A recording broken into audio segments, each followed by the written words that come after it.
Eden by Eugene O'Brien. Standing in the golf links bar on Captain's Night, can you see me? Jazz, prizes and old speeches and out drinking, looking at her. Ernie and Yvonne Egan's daughter, Imelda. I'm talking to her dad at the bar, but I'm looking at her. Jesus. Now her ma is getting up to leave, and I know that the two Boylans, the middle ones, the Bucks, are sensing, knowing that it's time. Ernie's with me at the bar talking out shorthand, and I know full well that Yvonne's outside with the Boylans, and the inside of their hiace will witness the sights and sounds of a 55-year-old mother of four and a pair of 20-somethings riding like the clappers. Poor Ernie talks out shorthand to me, not a clue to go me.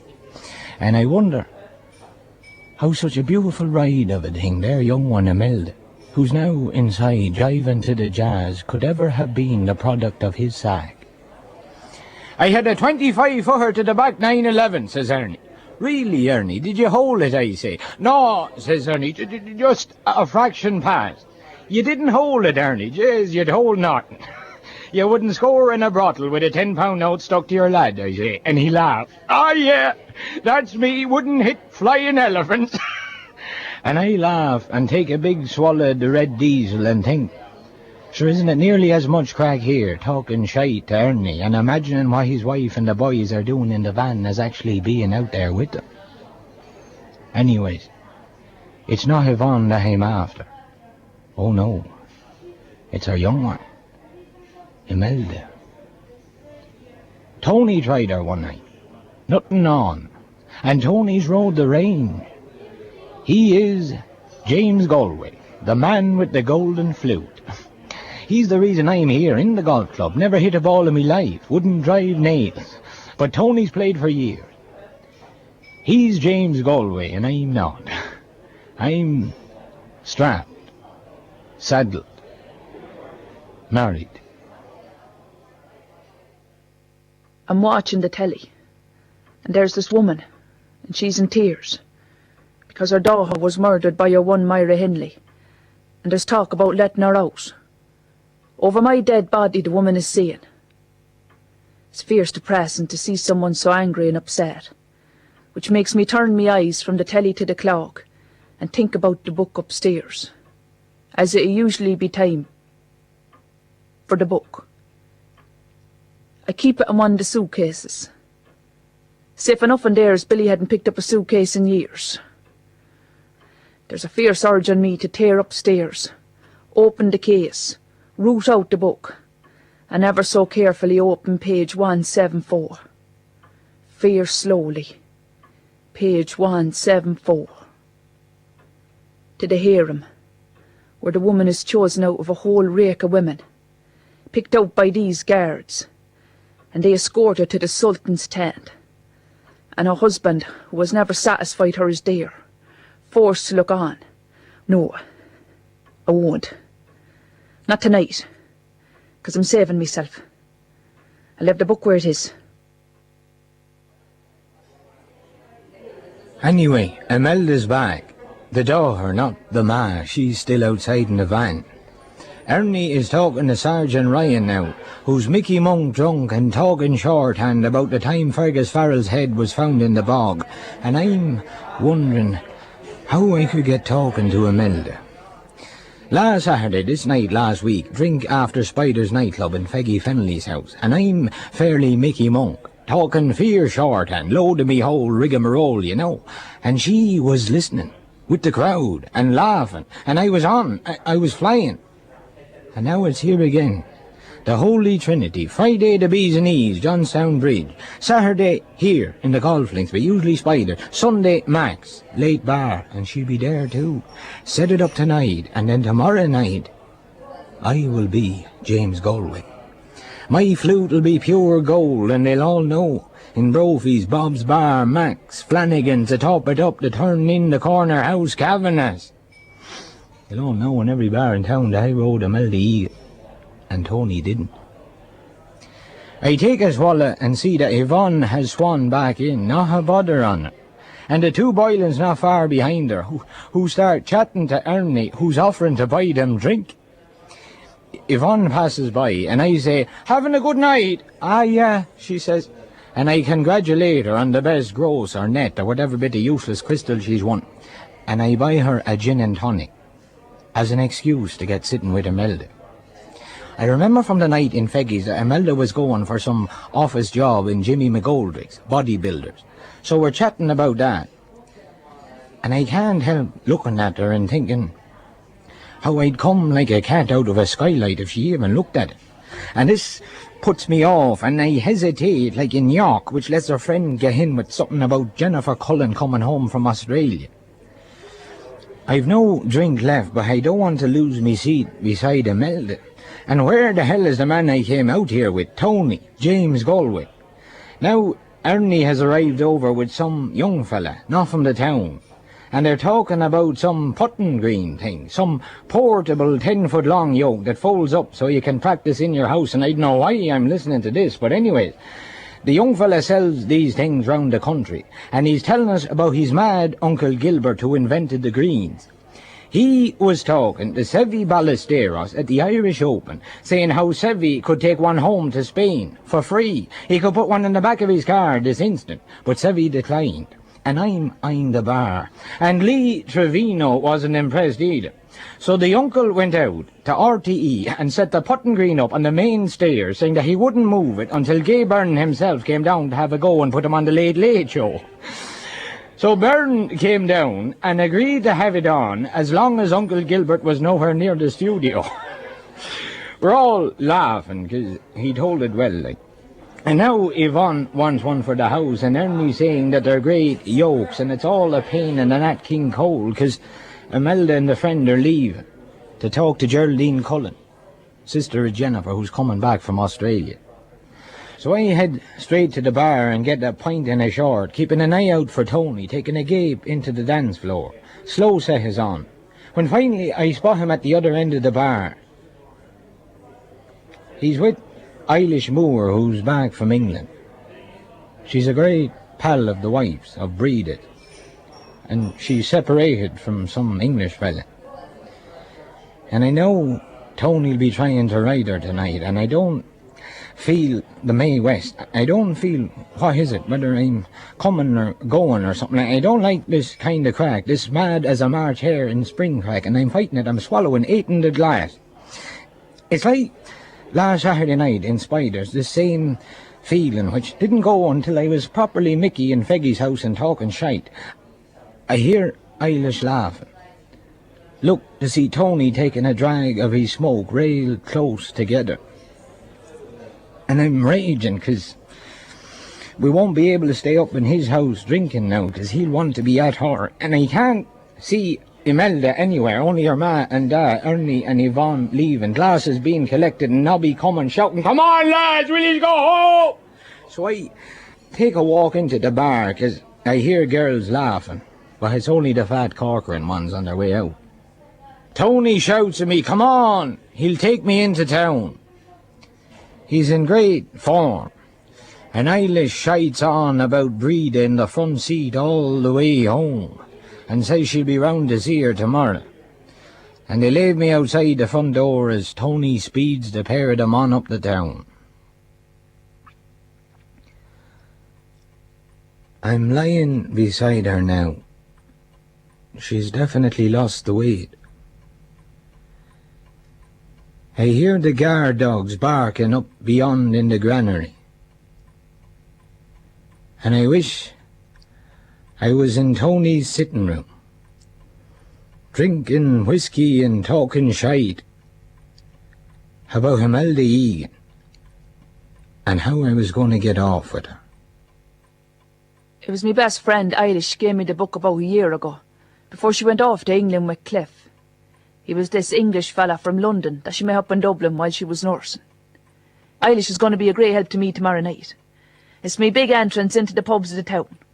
I'm going out for the first time in ages, 'cause I've lost the weight. She's calling over, and we'll end up in Mac's. And he will come home with me. I think he will, 'cause I've made the effort. I've lost the weight. And I know that he's noticed. We've been getting on a bit better. Like he even last Saturday night, when he got into bed beside me. It'd always be late, and he'd always be locked.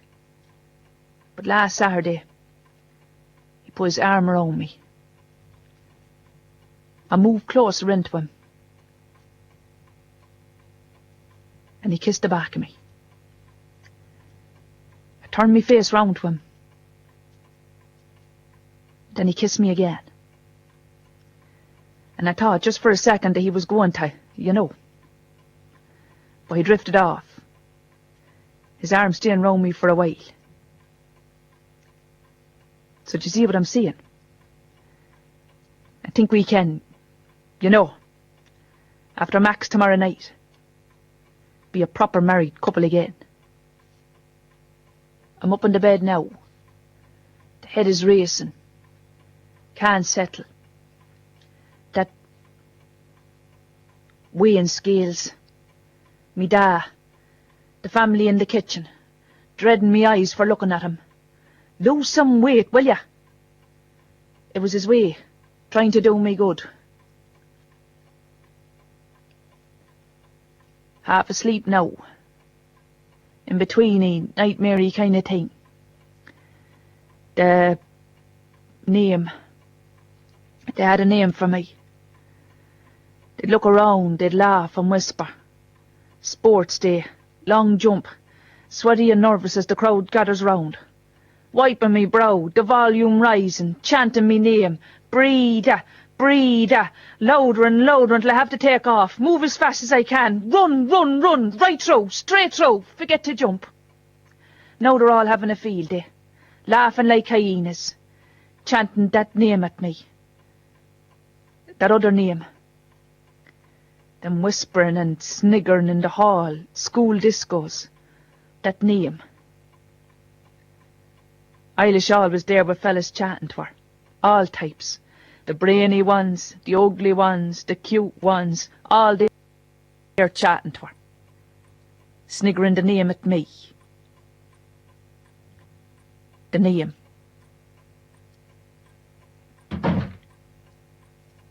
He's home.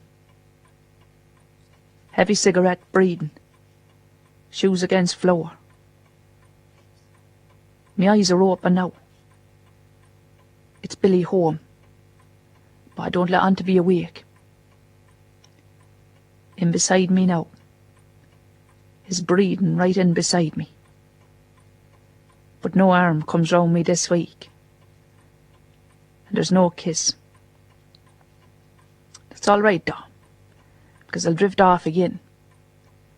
Try to think of tomorrow night. Look forward to tomorrow night, when things will be different.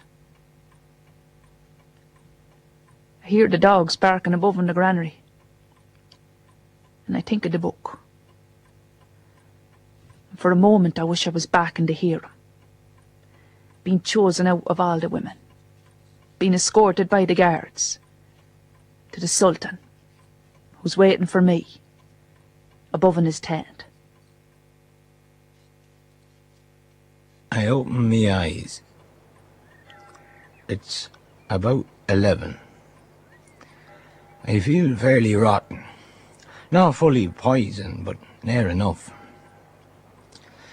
There's this painting in the room, directly opposite me when I wake up. Some yoke one of Breeda's crowd gave us for the wedding. And there's these men in a field near a stream working with hay. And it's sunny, and I used to hate the thing, but now I don't mind it. I'm kinda staring at it in a kinda hungover, googly-eyed way.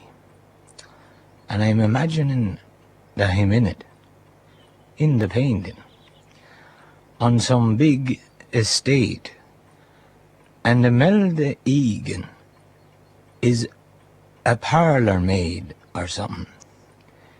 And we get together behind this big tree, and I'm hard, and she's loving it. And Breeda comes in, not into the paint and into the bedroom, and says nothing, and she goes out again. I don't feel much like eating anything, but I have some Frosties, and the two girls are roaring, and I tell them they'll get no sweets from O'Connor's if they don't shut up, and they kinda shut up. And Breeda's asking me about last night in the golf links, and I get into worse humour, 'cause I remember I promised her she can come to Max tonight, so I just grunt, being real impudent, buried in the paper reading about yesterday's soccer, 'cause the boys will be shiting on about it in the pub, and you kinda have to know what went on.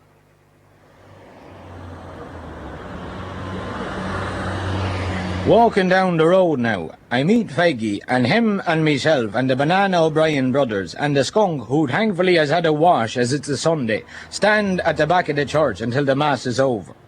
And then it's down to the corner house for the two before the dinner. So we get our pints, and they ask about the golf links, and I ask about spiders, and I'm feeling better now. 'Cause, as Tony does say, the new beer is meeting the old beer inside in your system, and they're getting on fierce well. I get back from the 9:30 mass. The two girls run in to switch on the cartoons. And Billy, above in the bed, with his hungover stare, spaced out in his own world above in the room. I say nothing, and he's down now without a word for the cat.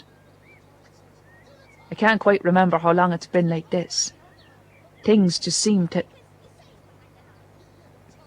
He heads off out, and I do the joint and iron me dress for tonight, the nerves starting at me. Quick check in the mirror, reassure myself, buzz to myself up, and then I join the girls and laugh at the big bear dressed up as a monkey singing, "I wanna be like you, oh." I watch this with them until I hear the bang of the back door announcing that he's back. And whatever happened to him at Mass or the pub, he's arrived back in great form, full of chat, joking with the girls. And I love that, because that's the way it should be all the time. He takes them out for sweets, and they're gone longer than usual, which is great, because they'll be tired and go to bed with no fuss. And he helps me with their tea before he leaves. Beside him in the kitchen, I thought of his arm around me in the bed the week before. For the first time in... oh, don't ask. I felt that he wouldn't mind if I leaned across and chanced a quick kiss just in his cheek. And he doesn't seem to mind. And I said I'd see him later above in Max. And he says grand. And I want to say more. I want to say, tonight's the night. Wait till you see me tonight. You'll want me tonight. But I don't. And he's gone. And I start getting ready. I'm up at the bar getting the second ones in, when there's this gaggle of laughing coming in the door. And be Jamie, it's Imelda. She's never been here at this time. And look at her, she's with Geraldine Cullen and her sister Jennifer, who's just this morning come in from Australia. We say hello, and the next minute Imelda is up at the bar beside me ordering drink. And I never talked to her sober, so I'm feeling all self-conscious. And she's asking me all about last night, and who was that one Tony was with, and all this. And I can see that she's a bit belugas. And I have to take my eyes off her lips that are moving, because I know they'll only put me off. And I ask her why she left so early. And she says, "Why? Did you miss me?" And I say, "Of course I did, but sure, didn't I know that I'd see you and Max tonight?" And she says, and she smiles, that was the best part, she says, "You'd be right, I'll see you there." I go back down with the pints, and I feel real excited, you know. She smiled at me. I'm in great form, eating me dinner at home now, being real chatty to Breed. Yes, that's a great bit of meat. Did you get that in Walsh's or up in Gaynors and all this? And she tells me that Amanda, the babysitter's coming at 8, and Eilish is calling round for her. They'll go to Flanagan's and head up to Max then. And I say, sure, that's grand. And I tell her that I met Eilish last night, but don't mention that she went home with Tony, 'cause I know Breed'll knock great crack out of talking shite to Eilish herself about it. I'm standing in the hallway, putting the girls' coats on, when I look in at her in the living room, and I'm thinking that she's definitely lost the weight and not looking at all bad.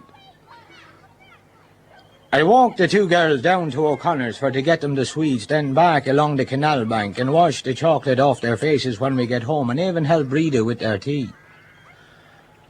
She tries to kiss me in the kitchen 'cause I'm being so nice and all that, and I let her. Just the one, like. 'Cause I'm thinking of Imelda Egan and how she smiled at me, and there'll probably be a do after Max and Jennifer Collins tonight 'cause she's back from Australia. That's where it's going to happen, me and Imelda Egan in front of everyone, and I serve the two little ones their tea and go upstairs for the change. Amanda, the babysitter, has arrived, settling immediately to read her magazines and watch telly. So I go into the kitchen. Eilish is late, but sure, that's no surprise. I pour a vodka. I wish she'd hurry up.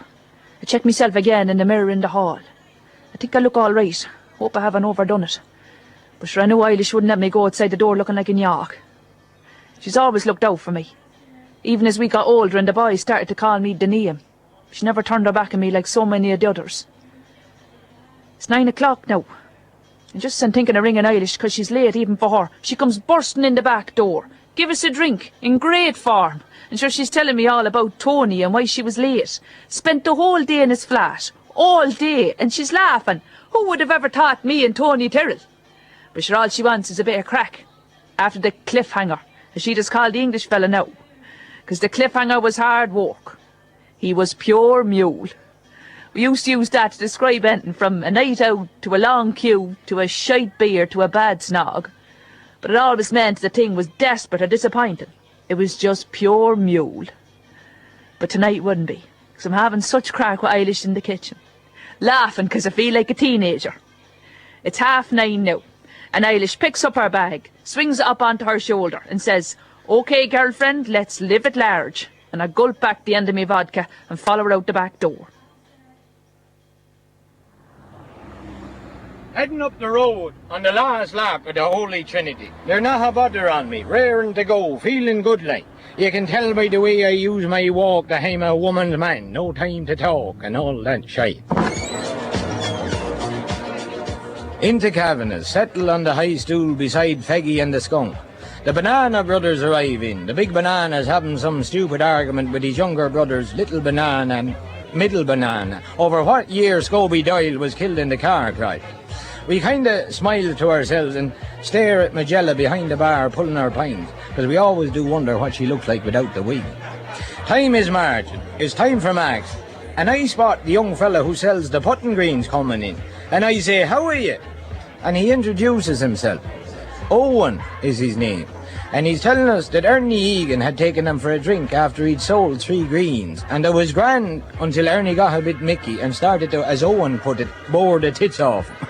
Unbelievable, isn't he? I laugh. And he laughs. I'm sure it's all great crack. But I'm thinking about Breda and how she's lost the weight and how she'll be in Max tonight. So I take a big swallow because I have to get back on track, relax the head. And I think of Imelda Egan in the painting, behind the big tree. Me and her, me as hard as a rock, and her loving every minute of it. Back on track, time to skedaddle. So we drink up and I tell the young putting green fellow where we're going. He's delighted. Says something about lonely B&B, delighted to be going on somewhere. So we do. Max is jamming. We squash into the bar, roaring for drink. I spot Eilish and then Breda, sitting beyond in the far corner. I haven't seen the inside of Flanagan's pub for 6 or 7 months. The warm blast of air hits me. The smoke. Say me hellos and how are yous? Heads turn ever so slightly to see me. I sit at the bar with Sandra Scully and Teresa Nolan. The first of the vodkas goes down, and the knot in my stomach gradually loosens. And the girls have heard the news about Tony and Eilish, so they're screeching. And it's all girls together now. And geez, I'm flying now. And people are saying that I look well. And I down another vodka. And I have this warm, excited, whatchamacallit, and I suddenly realise what it is. I'm happy. And I let a laugh out of me for no reason, and the girls look at me, and I try and shout for more drink off Quencher's Quinn, who's trying to get rid of the Tex Donna, who's locked and won't go home. Take it to Missouri now, Tex, he's saying to him. And I'm thinking, I've done it. I've lost the weight. I'm out. And I'm determined that I'm going to savour every moment of this night. Eilish says me name. Rita, are you still with us? Begob I am, raring to go, I say. But on the way out, on the way up to Max, the old stomach is knotted again, and the head is full of Billy up at the bar, knocking him back, nodding over but never coming over, disappearing, and me sitting, nursing a drink and cursing. I try to black this out, get rid of it. Rita, are you right for a dance? That's what he'll say through the dry ice like he used to do. Then he'll bring me home. I'll look across the road and see us walking home together along that bit of a street. Past the Chippers and Tommy Taylor's menswear. That will be us, me and Billy, in about 2 hours' time. He might even take me up onto the canal bank. Eilish spots that I'm away with the fairies and grabs me arm as the other two laugh and clip-clop ahead up the town. You look great, she says, and it feels good again. Me and Eilish, arm in arm, heading up the town. And Billy, me husband, will arrive up to meet me, above and Max. Here we are in the centre of it all, Max, Sunday night, the last lap of the Holy Trinity. I take his wallet and we all moved out toward the seating area, getting nearer to where Breed and Eilish and all them are. And I suppose it's kind of weird to see her out again. And I turn to the Owen fella and I say, do you see your one over there against the wall? Second from the left, taking a sup of her drink. There, now, do you see her? That's my one. Me trouble and strife. What do you think of her? And your man is looking over at Breed, really taking her in like. And he's leaning back into me now and he said, she's a very attractive woman. Lord, I nearly explode with the laugh. And that's no cotton or joke. And I said, do you think so? Well, maybe you'd like to take her off me hands, so, huh? A young fella like you. He kind of smiled and said something to me that he don't catch, because I spotted the melter out on the floor in a little top, bits of sweat on her face. And I get that real excited feeling again. Girls just wanna have fun, wanna have fun, wanna have fun. Wee-haw! I'm on track, take a swallow, very near to breathing now. And I'm so on track, I'm thinking that I can afford to sit down with her for a minute. It'd be odd if I didn't, like, so I do. And she's all smiley, a bit Mickey, and Jesus, she is looking well done up, like, and she's definitely lost the weight. Eilish turns away, so it's like the two of us. And we haven't been out like this in a good while, so I kind of say that she's looking well. Because she kind of does. And she's pleased. And she tells me that Eilish and Tony had a great night last night, and that she was pleased for Eilish, because the English fella she'd left had been a woeful knock. I tell her about Owen, the Putton Green fella, and we seem to be getting on fierce well. I go up for more drink, and up at the bar, Feggy remarks that Breed is looking well, and I can't help being a bit chuffed. Because, like, when she had the weight, none of them ever mentioned her. When I get back, the last Losa is coming on, and Breda wants to dance, and I don't, because I don't want Imelda to see us out on the floor. So I say that I have to go to the Jacks, and that I'll get the last ones in on the way back. But I can see that she's brown. So I say, and this just comes out, I say that I will come home with her tonight, for definite. And she smiles and gives me a kiss, which is twice in the one day, so things are getting a bit out of hand. It's Sunday night, but the girl is singing Saturday night and the air is feeling right. Be my baby, Me and Eilish are laughing as we get inside the door of Max and PR5er, because I can't help asking her. So is it true about Tony? What, she says. You know, what they say about him? What? You know, the man with the golden flute. And I burst out laughing, and Eilish is shaking her head at me. Jeez, Breda, what are you like? And with that, she says, that if I really want to know, the golden flute is a fair sight when it gets going. But it takes a fierce amount of work to get it there, and a lot of encouragement to keep it there. Then she goes on a bit about Tony, that at the end of the day he's sound, but not adverse to old yarns to the boys to bolster up the James Galway name. I take a drink, and I think of how much of that old shite Billy might believe. And I go a bit quiet, because I see him across up at the bar, standing with Feggy. Eilish winks at me, good luck. And I see Billy, closer now, and I'm looking at Eilish's cigarettes. Jeez, I'd love it. I'd love to light one up, get up, go over and ask Billy out onto the dance floor. Slow set. I know this much is true. Eilish nudges me, and I look up, and there's Billy. And Eilish makes room, and he sits down. And it feels like it's the first time he came over to me. There's a nervousness between us which is great. Eilish says something, and he asks where Tony is, and she tells him, and I grab one of her cigarettes, light it up, because I don't give a damn. Eilish turns away, and Billy looks at me for a few seconds, says nothing, and I'm about to make out chat when he says, "You're looking wet," and I smile, and he smiles, and I blow out smoke, and talk about Eilish and Tony, you know, filling him in, and he's filling me in about some young fella going around selling portable golf putting greens round the country, and we're laughing, having a crack, like real crack, and he goes for more drink. Eilish turns back round and says, "You were getting on great," and she gives me a little hug, and I look out onto the dance floor. Love is all around us. Slow set. Just let your feelings show. And I know now, it's clear to me, I'm sure, positive, certain that he's coming home tonight, and I'm willing him to get back, because I'm going to ask him out, onto the dance floor, for definite. Just a kiss, one long, loving kiss on the dance floor in front of everyone. He's back over, dropping the drinks onto the table. I stand up, don't think about it, I'm standing in front of him. "Billy, are you right for a dance, like?" And I smile. And he kind of looks away, then back, and says, "I have to go to the Jacks." And he turns to go. And I sit down, sink down. But he turns back and says, "Well, sure, we can have a bit of a dance later on, you know, at home."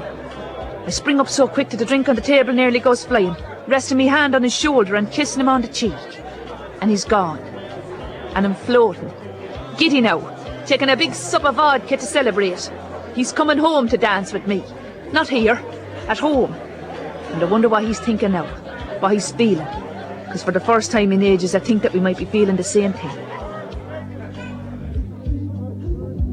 I'm in the Jacks. The head's racing. And I'm getting the queer feeling again. I'm thinking of Breed. And that maybe I will go home with her. And I think of me two girls, and the days they were born, and the day we got married. All this shite flying round in my head. Until I think I'm gonna get sick.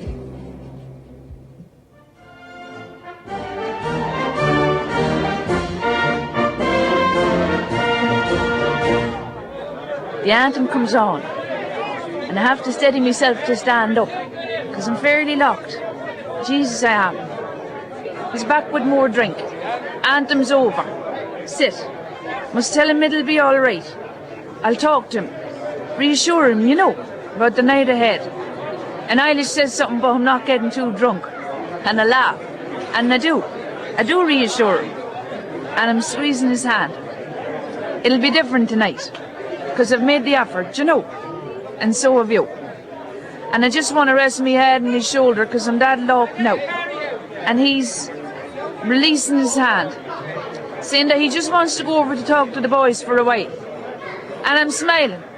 See you in a sec. And I blow him a kiss in front of everyone. Why shouldn't I? Husband and wife. Billy and Breda.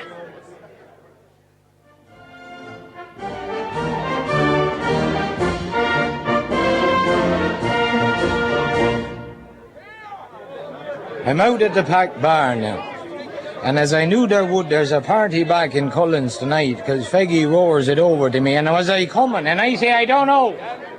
I'll tick like, because I don't know what the hell I'm at. When I get back over, they're playing the anthem, and we're all up standing, and Breda singing the few words that she knows. We sit down, and Isla says something to me like, don't get too drunk now, Billy. And she winks. Not tonight. And Breda laughs and takes me hand. And the hairs in the back of me neck stand up. I can feel them because I know she's going to say something. She's going to mention something, and I'm right. I take a big swallow and she's saying, it'll be all right. We'll be all right tonight. I know we will. It'll be different because I've made the effort, you know, and you have too. She's squeezing me hand. And I try and see her in the painting, me and her behind the tree, me as hard as a rock. But I can't. I never can. I wish she hadn't said anything, because I know now that I can't go home with her. Can't face it.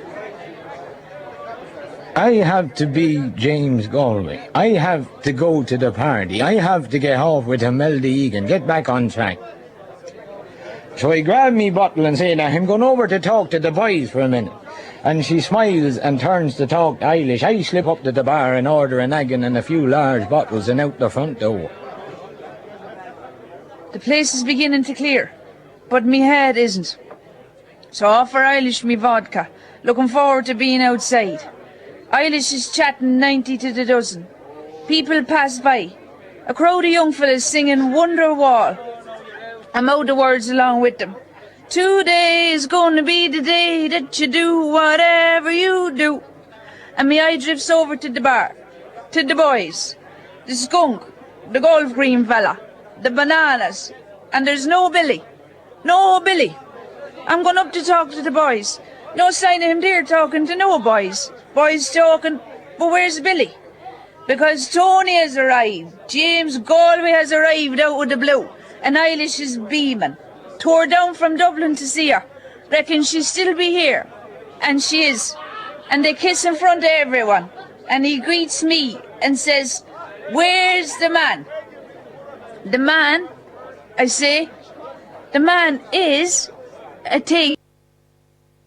But don't quote me. It's not gospel.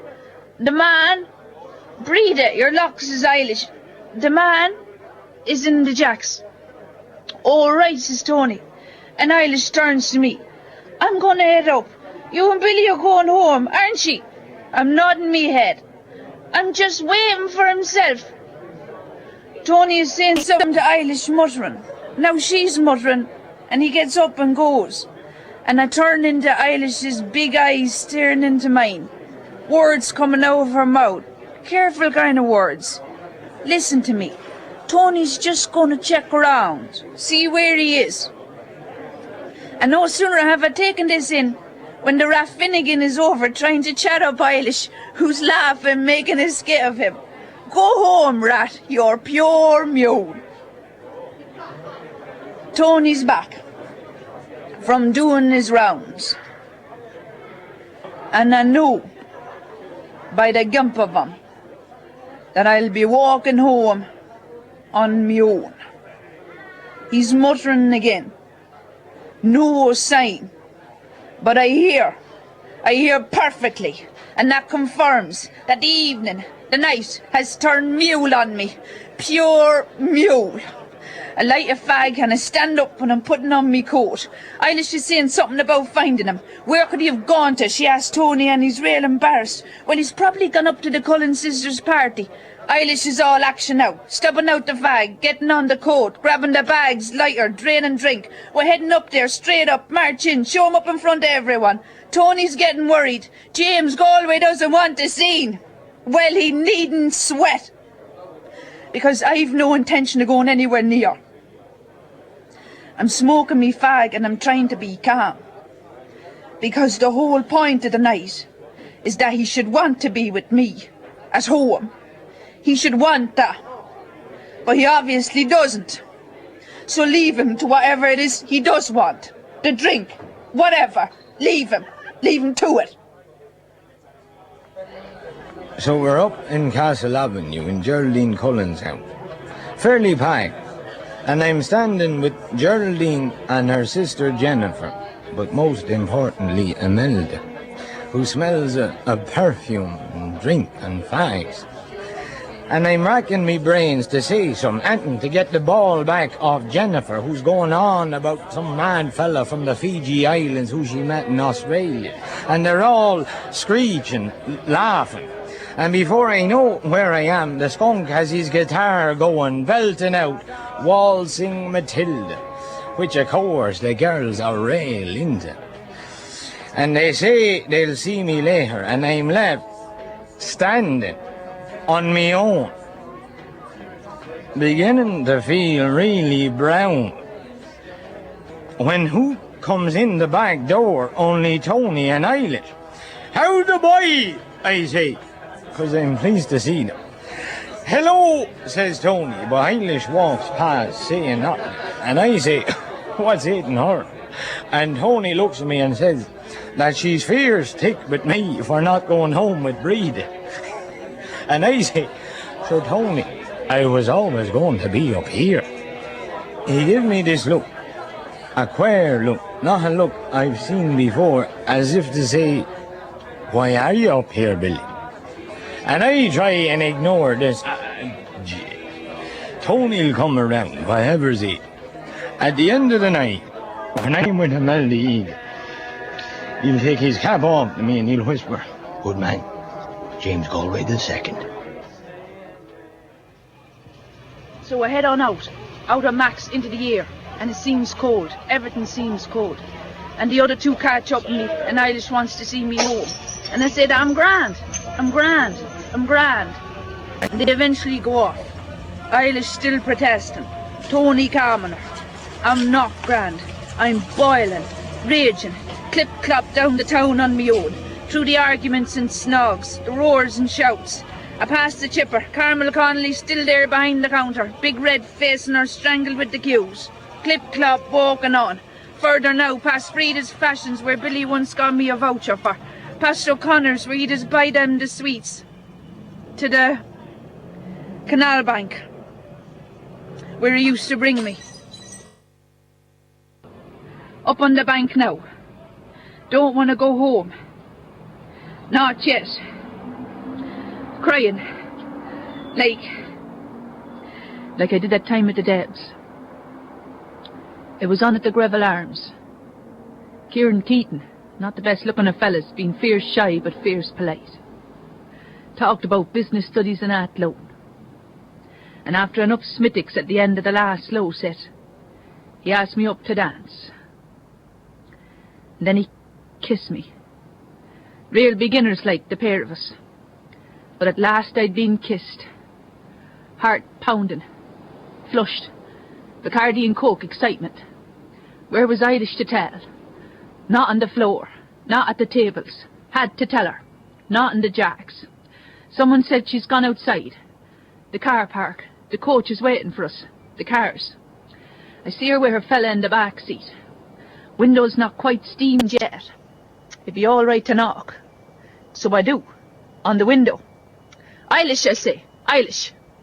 And the fella roars something out at me which I don't catch. And then the door opened.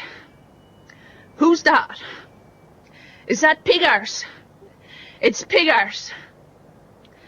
That had been the name. Pig Arse. I see a bottle of suddy in the kitchen and start sculling it. Drove my Chevy to the levee, but the levee was dry. I have to get near to Imelda. I scull some more because they're all clapping and singing. And I'm on me own in the kitchen trying to remember the first verse of House of the Rising Sun. but the head's not the May way, so I have to lean again a wall. There's this picture behind me, googly eyed now, but I focus in on it. And it's fierce like the picture in our bedroom with the fields and the men working and the big tree. And I'm thinking I could sing House of the Rising Sun and impress Imelda, and I try and see her behind the tree. But all I can see is breathing, me and her in the picture. I hear the skunk launch into a rebel, it's getting all blurry. Me and Breed are there behind the tree. We could be kissing. Can't see right now, don't want. I want to see Imelda. I stand up right in the doorway. A roar goes up. Get out, ye blackened hands! I can't believe it. Here she is, on the last stretch of the Holy Trinity. The beautiful Imelda is coming towards me. Down on me knees, up on the canal bank now, staring at the one boat tied up by a rope wrapped tightly round a bollard. Wonder could I free that rope, jump in, sail away to the Sultan. Quick try, loosen the thing, come on. Someone's coming along the bank, break a nail. Footsteps getting closer, can't shift the rope. Footsteps stop beside me now. Can smell smoke. And there's a voice, not a voice I know. Do you want a hand? Yeah, I do, I say, 'cause I'm not thinking now. He's kneeling down. He's produced a penknife. Your boat is it, he's saying. And I'm wiping the hair, tears, mascara, shite off me face. You all right, he says. And I have to laugh. Am I all right, I laugh. And I look up. And I'm seeing his face. Cigarette in his mouth. It's the golf putting green fella. And Lord Jeez, he's offering me a penknife. This total stranger has a knife held out in his hand, waiting for me to take it, and all I can do is laugh. He's saying stuff about me leaving the... So you're leaving the disco on your own, he's saying. But I'm staring at the knife. I take it in my hand, and I look at it, until he says, this stranger says, I was talking to your husband, met him earlier in the bar. I saw him with you in the disco, then him leaving on his own. And I can see Billy up at that party, sculling, devouring, murdering drink. Leave it, he says. So we do. So I'm standing up, moving over, sitting down, settling down, sinking down into a bench behind us. And he's offering me a cigarette, so he mustn't think that I'm too stone mad. I'm sobering up a bit now, and thinking that maybe he's the mad one, offering to help a woman steal a boat from the terminus of the Grand Canal, and not knowing why. So I step into her and start to chat. James Galway. She laughed, which is great, on track. I take her arm, because I've so much to tell her, but she slips her arm away. Go into the session now, Billy. She slips away, moves on, away from me, through the kitchen, past the painting, to the back toilet. I follow after her, the toilet door closing as I get to it. Laying me head again it, try the handle, but it's locked. I so want to show her the painting. I so want her to know about us in the painting. So I do. I tell her about the two of us, behind the tree. Me as hard as a rock, how she's kissing me, all over me. How all the men in the fields working are looking over, 'cause they'll all know now that I'm having Imelda Egan behind the big tree and they're not. Do you hear me? Imelda, can you hear me, I'm saying? I knock on the door. Then I hear the lock. She has heard me. The lock is opening. She's inviting me in. I push the door, and there she is, laughing, saying that I'm stone mad. I step into her and say that I am mad about her, that she's the most beautiful thing that I have ever seen. And I take hold of her arm again, just to try and get her into the kitchen for to show her the painting. I kind of pull at her. Me other arm goes round her waist. The two of us again, the big tree, at last. It's how I knew it would be. Imelda and me, as hard as a rock. Surely I must be. Billy, she's saying. Billy. She tries to pull away, roaring now for me to let go of her. We stumble, fall in again the jack's bowl. There's a clatter, blood coming from me head. The singing has stopped because the men from the field come running over, crowding into the doorway of the jacks. I look up. Eilish standing over me with Tony, Feggy, the bananas, the skunk and all the others.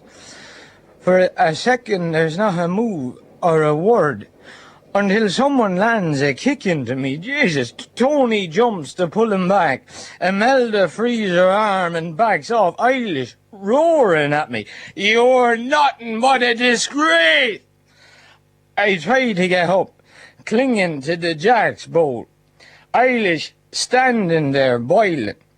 Big hard man. Well, we all know there's nothing ever hard about you. Ever. I start laughing at the whole thing because the boys are looking at me, but none of them will laugh with me. None of them will look at me except Tony, who helps me up. I lash out at him. All right. Eilish telling me to get out and go home to breed. I stumble past it. Tony, Feggy, the skunk, the bananas, the Cullen sisters, and Imelda.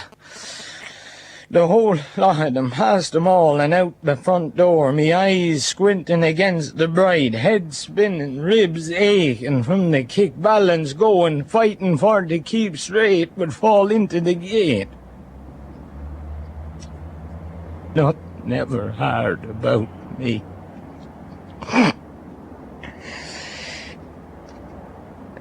I get up, slowly concentrating everything on standing, have to walk one foot in front of the other, faster now, getting away from them now, getting down to town. I kind of feel that I should be going, but he's talking again. Why is he talking to me? He's being nosy now, I think. Did you and Billy have a row? Go away. Who are you anyways to be asking me anything? Me name's Owen, he says. I know it says. Portable golf putting greens. You travel round the country with them. Something about your Uncle Gilbert and the late and gay Burn. He's nodding and laughing whilst taking out an agon of whiskey, opening the cap, taking a slug, offering me some, which I accept. Heat in me throat now, lovely burning as he's talking. And it feels like he really wants me to be listening. He's younger than me, and he's got dark hair. And he says that he takes in a lot, watches things, comes from spending so much time in different places on his own. And I ask him what has him at this salesman's crack. And he tells me about his Uncle Gilbert who invented the greens, how he needed the work, needed the wander, and how his father had disappeared the year before, just up and left for no reason, and how he half hoped he might run into him, hiding out in some town that he'd drive into, some pub he might walk into. And there be his Dad, sitting at the bar, and how he'd watch him for a while, study him to see if he'd changed. Because when somebody you think you know does something like that, runs away like that, you feel as though you never knew them at all. Billy asked me what I thought of you, you know, he says. What? I say. Why would he go off to a party when he could have gone home with you, he says.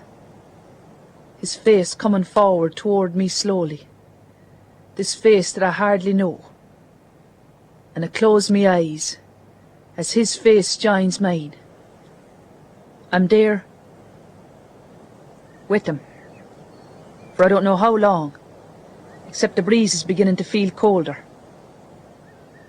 The first light is coming up, but I still have my eyes closed. Because I'm pretending I'm being loved. Really loved.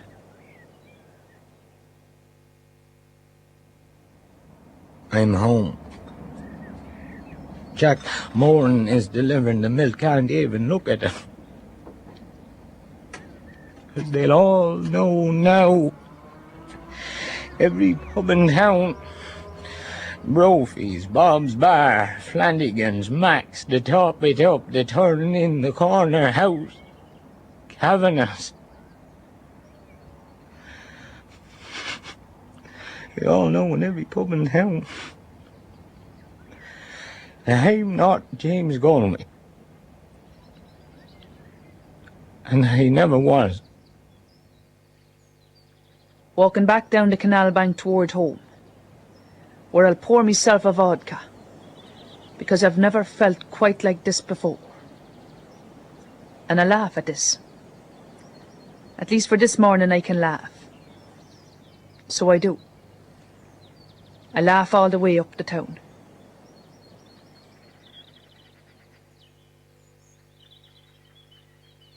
In Eden by Eugene O'Brien, Billy was played by John Wycherley and Breda by Catherine Walsh. The director was Conor McPherson. The Abbey Theatre Dublin production was adapted for radio by Eugene O'Brien and produced for the BBC in Belfast by Tanya Nash.